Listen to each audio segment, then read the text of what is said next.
Assalamualaikum warahmatullahi wabarakatuh, pemirsa Mona Lisa. Kembali lagi bersama saya, Kemas Edi Junaidi. Hari ini, pemirsa, kita akan melakukan diskusi santai di Mona Lisa Cafe. Tapi pemirsa, karena belum ada pesanan, makanya minuman belum ada. Jadi kebetulan di sini hadir Bapak lawyer kita, yaitu Pak Muslimin Akbar, dan di ujung kiri saya yaitu Bapak Ibra, yaitu masyarakat yang kebetulan datang kemari ngopi. Kita hari ini akan berbincang-bincang terkait tentang kejadian-kejadian yang ada di lingkungan kita, seperti masalah warisan atau sejenisnya. Dan kita hari ini kita akan membahas salah satu topik yang cukup menarik, yaitu satu objek tanah, ada dua surat yang sama-sama posisinya menurut kami saat ini tidak ada mana yang asli ataupun mana yang palsu. Tapi kita akan berbincang-bincang langsung dan kita akan berdiskusi langsung untuk membahas tentang permasalahan ini. Kebetulan di sini hadir Pak Muslimin, mungkin beliau lebih memahami. Pak Muslimin, ini kan ada satu objek tanah. Di satu objek tanah ini telah ada surat duplikatnya, atau suratnya telah menjadi ganda yang induk dengan duplikat yang satunya lagi. Dan ini saat ini menjadi pertanyaan-pertanyaan kepada kami. Sebenarnya surat yang mana ini yang harus diakuin oleh hukum, sehingga ini bisa menjadi acuan buat pemirsa, juga menjadi edukasi agar ini persoalan-persoalan seperti ini tidak terjadi di tengah masyarakat. Bisa Pak Muslimin sampaikan kepada pemirsa. Baik, terima kasih. Alhamdulillah pada malam hari ini kita ada diskusi, mudah-mudahan bisa bermanfaat bagi masyarakat kita, khususnya bagi warga Kota Pematang Siantar. Saudara, saya kira permasalahan kehidupan ini cukup kompleks ya. Banyak aja permasalahan itu timbul dan berdampak sosial ataupun berdampak hukum. Yang baru saja kita dengarkan dari narasi abang kita, bahwa sertifikat itu ada yang ganda ya, atau di dalam istilahnya tumpang tindih. Jadi dalam sertifikat ganda itu, sertifikat itu yang untuk sebidang tanah atau diterbitkan lebih dari satu sertifikat yang letak tanah tersebut tumpang tindih ya, apa dalam suratnya tadi ya, atau lebih, bahkan itu dalam hal ini ada 5 ya jenis hak tanah yang secara umum di masyarakat itu beredar. Yang pertama ada namanya ya, ada 5 kategori yang sering beredar di dalam hak kepemilikan atas tanah. Yang pertama itu adalah hak milik ya, hak milik ya, hak milik. Ya. Yang kedua hak guna bangunan. Yang ketiga hak guna usaha. Dan keempat adalah hak pakai, dan yang kelima adalah hak pengelolaan. Bapak saudara, ada memang 5 jenis ya hak milik itu, hak atas sertifikat tanah tadi, yang berpotensi bisa jadi pemahaman dalam konteks atas kepemilikan tadi itu satu sama lainnya berbeda, atau di tahun yang berbeda. Jadi memang harus kita ketahui secara detail, katakanlah kedua surat tadi, apakah kedua-duanya atas nama objek yang sama dengan nomor yang berbeda, tetapi mempunyai nama yang sama, hak milik misalnya. Itu nggak akan pernah. Bisa jadi proses perubahan dari hak guna pakai misalnya ke hak milik, sama-sama nama yang sama, cuman karena kita menyebutkan jalan yang sama, itu boleh kejadian. Maka mesti kita lihat katakanlah surat tersebut apakah dalam bentuk hak milik yang sama atau hak guna pakai atau hak yang lain di dalam surat yang sama tadi. Sekira itu mungkin. Tapi harus kita lihat tadi sih lebih jelas objek ataupun surat tersebut. Jadi kita tidak bisa menyalahkan dulu. Nggak boleh kita katakan ganda. Karena secara fisik kita belum menguasai kedua dokumen tersebut. Saya kira demikian. Oke. Berarti harus kita lihat dulu kondisinya, apakah benar ini hak milik untuk satu orang tapi tempatnya yang sama gitu, Iya, maksudnya misalnya, seperti iya, itu. iya. Pak Muslimin, Ya. di sini kan gini, ada proses, ada cerita di balik semua ini, sehingga posisi dari tempat yang kita bilang, kita anggap ya sebagai tempat si A gitu ya. Ya. Ini telah terjadi proses dan pada saat itu informasi yang kita dapat ini disita oleh negara. Oke. Ya kan, disita oleh negara. Ya kan, lokasi pertapakan itu disita oleh negara. Ada proses yang dilakukan dalam pelelangan itu. Tapi yang menjadi permasalahannya, kalau memang barang ini disita oleh negara, Ya. ya kan, paling tidak surat itu Keluar. diambil oleh negara sekaligus include dengan semuanya, dianggap itu gugur, dan ini dilakukan lelang sesuai dengan peraturan perundang-undangan yang berlaku, kan seperti itu. Baik. Tapi namun kenyataannya surat tersebut masih ada. Umpamanya saya yang memiliki surat aslinya, bapaklah sebagai pengganti daripada pemenang lelang itu, aslinya sama saya, tapi keluar sertifikat yang dikeluarkan oleh lembaga institusi yang terkait dengan surat tanah tersebut. Kita nggak sebutkan institusi mana, artinya institusi yang melakukan ini, tapi yang pastinya seperti itu dia kondisinya. Yeah. Menurut Pak Muslimin lah, dengan kondisi seperti ini, apakah ini akan terjadi nanti perselisihan berlarut-larut tanpa ada penyelesaian, atau gimana untuk Ya. mengambil apanya? Kalau dalam istilah hukum tetap harus ada jalan keluar. Nah. Dan ada memang aturan itu adalah memberikan jalan keluar, solusi yang terbaik bagi yang bermasalah atau mempunyai case ini. Begini dia.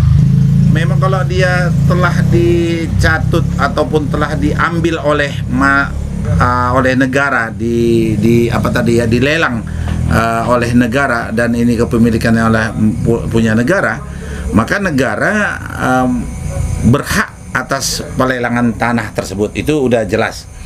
Yang berikutnya, apakah ternyata kan berita yang kita dapatkan ada surat lain, Surat induk yang lain yang memang menyatakan kepemilikan atas objek yang sama, kan begitu. Ya kembali, solusi memang tetap negara mempunyai wewenang untuk ada semacam upaya paksa, negara mempunyai wewenang untuk menertibkan administrasi, negara punya wewenang untuk memberikan rasa aman dan nyaman terhadap warganya. Itu adalah fungsi-fungsi sebuah negara. Dalam konteks hal ini juga secara administrasi ganda ini tadi, saya kira lembaga terkait sangat mudah dalam eksekusi penyelesaian tersebut. Saya kira tidak ada yang sulit untuk menyelesaikan itu, karena dia punya wewenang, dia mempunyai hak untuk mengambil dan memeriksa serta mengevaluasi, bahkan memutuskan itu tidak berlaku lagi bisa jadi, dan lain sebagainya. Oh, seperti itu dia kondisinya. Artinya institusi terkait yang mengeluarkan surat atas tanah itu tadi bisa melakukan artinya eksekusi justifikasi dan kemudian penyelesaian secara menyeluruh. Ya. Cuman kan jadi persoalannya gini, Pak Muslimin. Ini sebelum nanti kita tanyakan kepada Pak Ibra sebagai masyarakat yang mungkin ada keterkaitannya dengan kondisi-kondisi ini, Pak Ibra ya. Jadi gini, Pak Muslimin, ini kan prosesnya ini menurut kami ya, ada sedikit kejanggalan seperti itu. Cuman dalam persoalan ini, kalau memang negara menyita barang yang kita bicarakan ini tadi, tapi kenapa administrasinya tidak diikutkan? Dan yang menurut informasi kita, bahasanya dalam proses ini yang menjadi barang untuk sitaan ini tidak terdaftar dan tidak tertera di dalam keputusan pengadilan. Ya. Yang itu yang menjadi dilema, persoalan yang mau kita bahas pada malam hari ini. Menurut Pak Muslimin lah, Ya. artinya langkah-langkah apa, artinya upaya apa sehingga ini bisa selesai,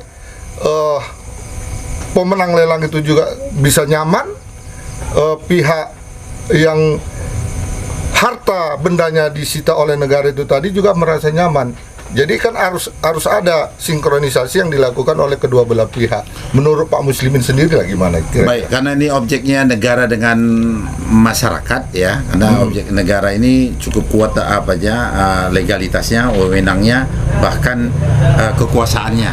Ya. Wewenangnya tadi udah saya terangkan, beliau negara dalam konteks ini negara bisa memberikan upaya paksa, bisa memberikan rasa aman dan sekaligus penertiban administrasi bila mana terdapat kejanggalan-kejanggalan atasnya.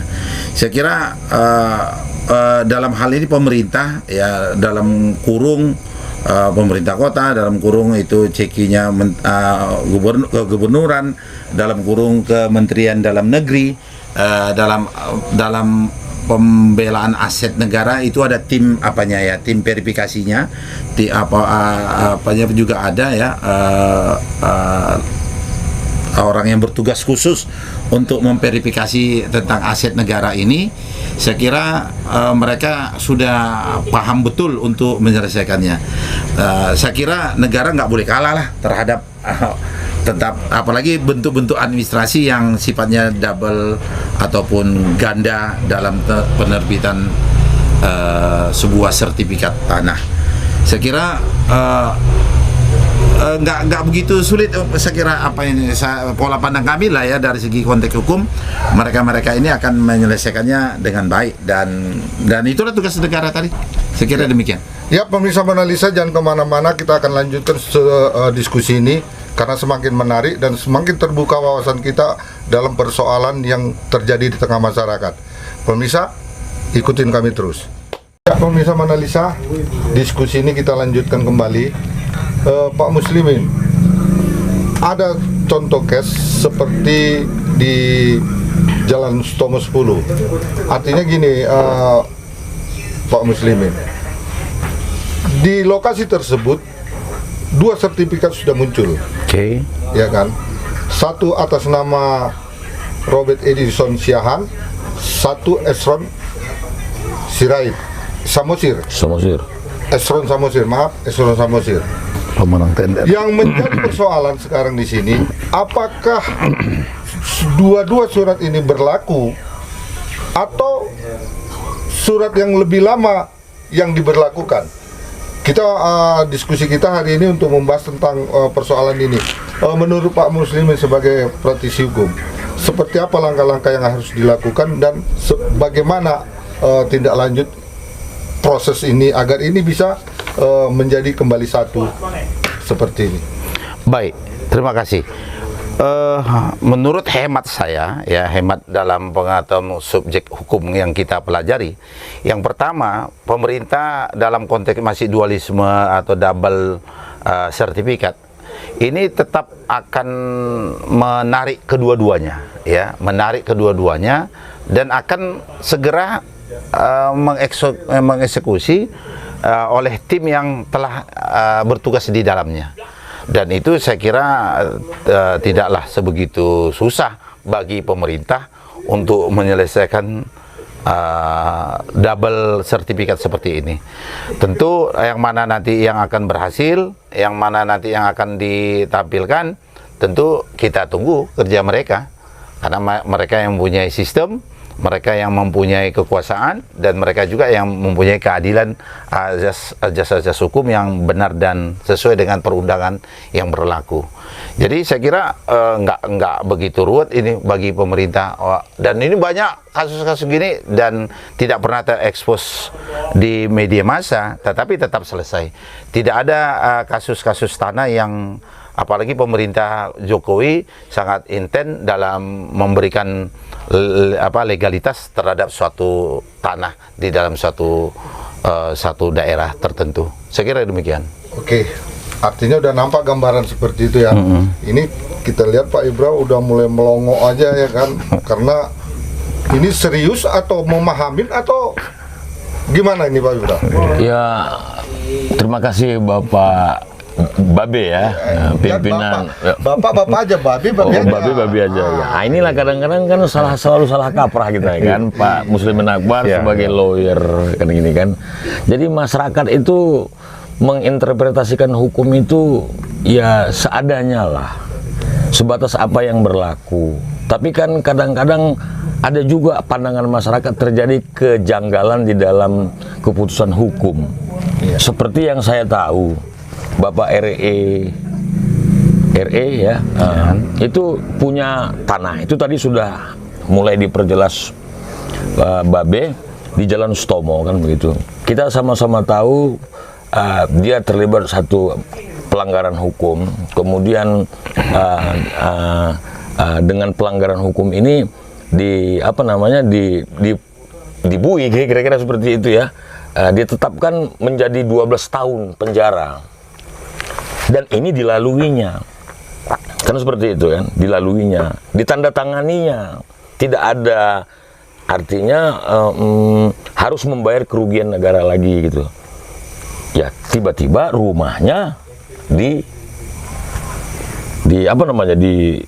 kira-kira dikosongkan dan lelang seperti itu. Bahkan ada pembelinya, pemenangnya, nah, kan gitu. Kemudian terbit. Jadi pertanyaan saya sebagai masyarakat yang agak bodoh lah dalam kondisi ini, kalau memang disita begitu, itu surat yang ada kan harus diambil.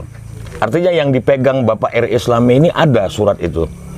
Kalau memang itu jelas termaktub di dalam keputusan hakim seperti itu ya, itu disita, mestinya sertifikatnya diambil gitu kan, sehingga semakin mengabsahkan sertifikat yang timbul seperti itu. Nah ini tidak terjadi. Ya sertifikat yang aslinya masih berada di tangan Bapak RE. Nah kenapa seperti itu? Inilah pertanyaan-pertanyaan masyarakat barangkali Pak. Kira-kira bagaimana menurut Bapak? Tadi sudah saya terangkan ya, negara itu tidak boleh salah dalam mengambil keputusannya, karena mereka mempunyai elemen-elemen yang proporsional di dalam satu sistem. Kemudian negara itu juga harus memberikan azas keadilan hukum terhadap setiap peraturan, setiap tindakan hukum di dalam suatu daerah ataupun suatu masyarakat. Ini tadi kan kesan yang timbul oleh masyarakat, ini kan jadinya ada kepincangan ataupun keanehan lah ya dalam pelaksanaan hukum. Saya kira ini tetap saja, kalau komentar saya, ini masih dalam proses. Biar aja lah, kita tunggu saja lah pemerintah untuk menyelesaikannya. Karena bagi kita, kami lah terutama orang pihak hukum, ini sudah ada yang menyelesaikan ini. Mungkin masalah waktu aja kita, karena belum selesai, kemudian kita mengomentari, itu saya kira kurang tepat untuk mengomentari apa yang sedang lagi mereka kerjakan. Saya yakin ini sudah dikerjakan bagi pihak pemerintah untuk menyelesaikannya, dan apabila Bapak RE Siahaan lah di dalam konteks ini keberatan terhadap semua tindakan ini, dia boleh mengajukan sengketa kepada pemerintah, dan itu wajar dan normal, dan itu adalah hak masyarakat, hak hukum daripada Bapak tersebut. Hak masyarakat seperti itu lah ya. Iya, masyarakat. Artinya kan gini, ini kan sudah ada 2 sertifikat dalam satu objek gitu ya. Apakah kami yang bersengketa ini bisa mengajukan gugatan terhadap munculnya sertifikat yang baru? Iya. Apa seperti itu kira-kira Pak Muslimin? Iya, sangat. Dan rakyat, masyarakat dibenarkan untuk menuntut keadilan hukum terhadap proses-proses yang sedang dan atau sudah terjadi. Dan itu hak untuk menuntut keadilan adalah norma hukum yang dibenarkan oleh negara kita. Saya kira kita sebagai APH lah kita sebut ya, para penegak hukum ya, bisa membantunya dalam proses pengadilan, dituntut di pengadilan Tun ya, kalau untuk ini nanti akan dia akan dikomplain lah, kata bilang, keputusan daripada pemerintah terhadap pemerintah dalam hal ini PT Tun. Oh, ini akan dilaporkan kembali lah atau Iya, gugatan boleh. ke pengadilan Tata usaha negara. usaha negara ya. Seperti itu dia Pak Muslimin ya. Baik. Pak Muslimin, ini kan kondisinya kan saat ini kan gedung tersebut sudah dipergunakan. Apakah ini tidak berpengaruh dengan kondisi daripada saat ini 2 sertifikat yang ada gitu ya kan? Karena kita sangat artinya ketika kita lihat orang yang mengeluarkan begitu banyaknya modal usaha, tiba-tiba dengan adanya sengketa ini kan kasihan dong. Artinya pengusaha yang sudah menempatin itu merasa nggak nyaman dengan kondisi ini. Apakah ini bisa berdampak kepada mereka gitu yang yang pihak ketiga yang menggunakan lagi ya? Yang menggunakan setiap orang ya boleh menempatkan penggugatan terhadap suatu produk hukum tadi, keputusan hukum tadi. Ya. Pihak ketiga juga boleh menuntut keadilan hukum tadi apabila dia sesuai dengan kesepakatannya dengan pihak kedua tentunya tadi, tidak berkesesuaian dengan realita yang dia hadapin. Dia juga boleh untuk melakukan gugatan hukum ya. Artinya melakukan gugatan seperti seberapa gitu ya. Ya, berapa banyak dia kerugiannya material dan atau immaterial. Untuk selanjutnya Pak Ibra sendiri, apakah mungkin ada yang ditanyakan yang lebih jauh lagi persoalan sahabat Pak Ibra? Ya, artinya kan seperti ini. Sebuah keputusan hukum ada landasannya juga adalah hukum. Kan seperti itu ya. Jadi macam saya kan bertanya ya. Sementara dia sudah menjalani hukum. Kembali lagi Pak ke persoalan awal Pak ya. Dia sudah menjalani hukum dan dinyatakan tidak mampu untuk membayar kerugian negara. Itu kan produk hukum juga Pak. Kan begitu. Akhirnya sahabat saya itu menjalani hukum bertambah menjadi 4 tahun lagi. Tadinya 8 tahun, kemudian karena tidak bisa mengembalikan kerugian negara, akhirnya bertambah 4 tahun. Dan ini dijalani Pak. Lalu setelah dia jalani, tanahnya disita, rumahnya disita. Ya, ini kerangka berpikirnya masyarakat. Yang tadi diawali saya katakan bahwa hukum itu berlaku tentu dengan adanya landasan hukum, Pak. Jadi di sini saya lihat ada semacam yang paradok, Pak, bertolak belakang dalam pikiran masyarakat. Ini bagaimana, Pak? Kira-kira seperti itu. Untuk supaya lebih memperjelas saya gitu. Tambah seru. Oke pemirsa, jangan kemana-mana. Kita ngopi dulu. Akan kita lanjutkan diskusi ini. Ya pemirsa Mona Lisa, kembali lagi diskusi santai kita. Seperti apa kira-kira yang ditanyakan oleh yang saya pertanyakan tadi seperti apa gitu Pak Muslimin sebagai seorang praktisi hukum menyikapin pola pikir daripada masyarakat yang menurut kita ya itulah dia masyarakat gitu ya kan, dengan kondisi-kondisi yang ada. Iya. Tentu kalau untuk memperdalam hasanah pemahaman hukum kita, tentu kita harus tahu kedua belah pihak ya. Apakah benar beliau melaksanakan menjalani hukuman itu 12 tahun? Ya. Dan atau berkurang? Di situ nanti ada, dan kalau kita ketahui secara menyeluruh, oke, bagus, itu dapat kita pertanggungjawabkan dan bisa menjadi acuan hukum berikutnya. Tapi perlu data yang pastilah kita untuk itu. Maka dibutuhkan data yang akurat dalam menyampaikan, apalagi di depan media seperti ini.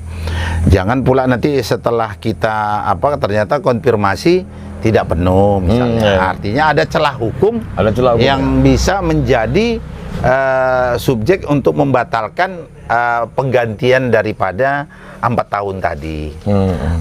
Jadi memang hukum ini satu kata pun jadi menjadi bukti bukti hukum. Jadi memang harus benar-benar kita memiliki data yang akurat. Tapi gitu, kami tadi telah menyampaikan, saya yakin dan percaya pihak terkait dalam hal ini pihak pemerintah akan melaksanakan tugas dan fungsinya sebagaimana hak dan wewenangnya. Kalau memang ada dua dan udah ada sistem yang mengatur tentang itu, bagaimana untuk menyelesaikannya.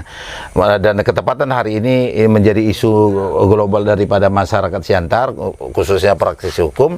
Ini saya kira biarkanlah, tunggulah pejabat terkait untuk menyelesaikannya. Karena memang mereka yang akan menyelesaikan tugas ini sebagaimana amanah undang-undang yang mereka milikin.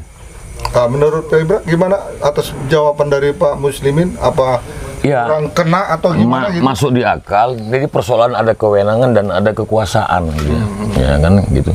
Tapi pada dasarnya kan hukum itu kan sebenarnya untuk menjalani aturan yang benar. Makanya saya katakan tadi, produk hukum itu lahir berdasarkan hukum yang ada, kan seperti itu kan. Itu tadi. Jadi inilah kata kita masyarakat, karena kita tidak menguasai hukum seperti itu, ya timbul kebingungan-kebingungan. Jadi kan, apakah masyarakat yang seperti ini bisa mensengketakan itu kira-kira? Dengan dasar pemikirannya itu tadi? Kalau pemikiran tentu tidak. Kalau hukum dia harus berdasarkan fakta dan data. Faktanya bagaimana, kalau memang itu menyalahi aturan, bisa dia mengajukan dengan 2 alat bukti yang cukup, dia bisa pihak pemerintah dalam hal ini kepolisian bisa menerimanya. Tapi kalau tidak mempunyai 2 alat bukti yang cukup, maka data rasa ketidakadilan di masyarakat itu dengan pola pikirnya saja tidak boleh menjadi acuan. Harus ada 2 alat bukti yang cukup untuk kita antarkan ke aparat penegak hukum. Itu apanya dalilnya, Bang. Oke, pemirsa Mona Lisa, itulah jawaban dari Pak Muslimin terkait dengan sengketa yang dalam satu objek 2 sertifikat. Untuk itu pemirsa, sebelum kita tutup dan closing statement yang akan kita sampaikan, jangan kemana-mana. Ya pemirsa Mona Lisa, sebelum kita tutup closing statement, mungkin ada tambahan dari Pak Muslimin terkait dengan adanya objek tanah yang 2 sertifikat. Karena menurut beliau tadi, kedua belah pihak bisa melakukan gugatan sebagaimana prosedur dan ranah hukumnya. Tapi yang kita pastikan, Indonesia juga orang timur, dan kita akan menggali ini dengan kemufakatan dan kesepakatan. Artinya ada mediasi-mediasi untuk persoalan ini bisa selesai dan tidak ada permasalahan kembali. Pak Muslimin, sebelum kita lanjutkan, artinya closing statement yang Pak Muslimin sampaikan, kira-kira harapan ke depan apalah dengan kondisi, artinya proses-proses hukum yang berkaitan dengan masyarakat, sehingga masyarakat ada edukasi tentang persoalan hukum. Karena yang paling banyak persoalan tanah, persoalan warisan, segala macam-macamnya, ini yang terjadi di tengah-tengah masyarakat. Menurut Pak Muslimin, sebelum Pak Muslimin tutup, tapi Pak Ibra lah dulu sebagai masyarakat untuk membuat closing statement, harapan-harapan ke depan kepada pemirsa Mona Lisa. Ya, harapan ke depan sesungguhnya masyarakat itu pada dasarnya tidak mau dirugikan, seperti itu. Jadi ketika dia dirugikan, wajar saja sebagai warga negara bisa melakukan gugatan atau sengketa dalam persoalan ini kan. Jadi artinya untuk menguji kekuatan hukum itu tadi, ya diperlukan juga lah masukan-masukan dari bapak lawyer yang paham persoalan ini kan, itu kan. Kira-kira seperti itu. Jadi barangkali bincang-bincang ini yang mencoba menguak membuka artinya pemahaman kita yang masih sederhana terhadap hukum itu kan, kira-kira Pak Muslimin. Iya. Ya, untuk selanjutnya kami persilakan Pak Muslimin untuk menyampaikan closing statement dan harapan-harapan kepada masyarakat terkait dengan proses hukum yang terjadi di tengah masyarakat ini. Kira-kira seperti apa gambaran-gambaran yang akan Pak Muslimin sampaikan? Kami persilakan. Regulasi yang telah ditetapkan oleh pemerintah dalam urusan tanah agraria itu telah diatur dalam undang-undang. Kemudian ini kan case-nya karena dia simbol publik ya, tokoh masyarakat yang pernah juga menjadi kepala daerah. Jadi riaknya cukup besar lah ya. Saya kira normal karena dia sebagai sosok tokoh maka riaknya juga demikian. Tapi yakin, saya kira hal ini sedang dan sudah diselesaikan oleh pihak terkait, sehingga kita diharapkan ya tetap kondusif Siantar ini, dengan walaupun memang kalau riak-riak itu merupakan gambaran kehidupan, itu normal, tetapi tidak menimbulkan konflik antar suku, antar etnis, dan Siantar ke depan lebih baik. Saya kira itu. Ya, pemirsa Mona Lisa, itulah tadi diskusi santai kita membahas tentang persoalan-persoalan hukum yang terjadi di tengah masyarakat. Kita akan melakukan liputan-liputan khusus seperti ini, diskusi-diskusi santai, baik itu menyangkut program-program yang lagi tren kita gulirkan, yaitu 7 inspirasi untuk anak negeri.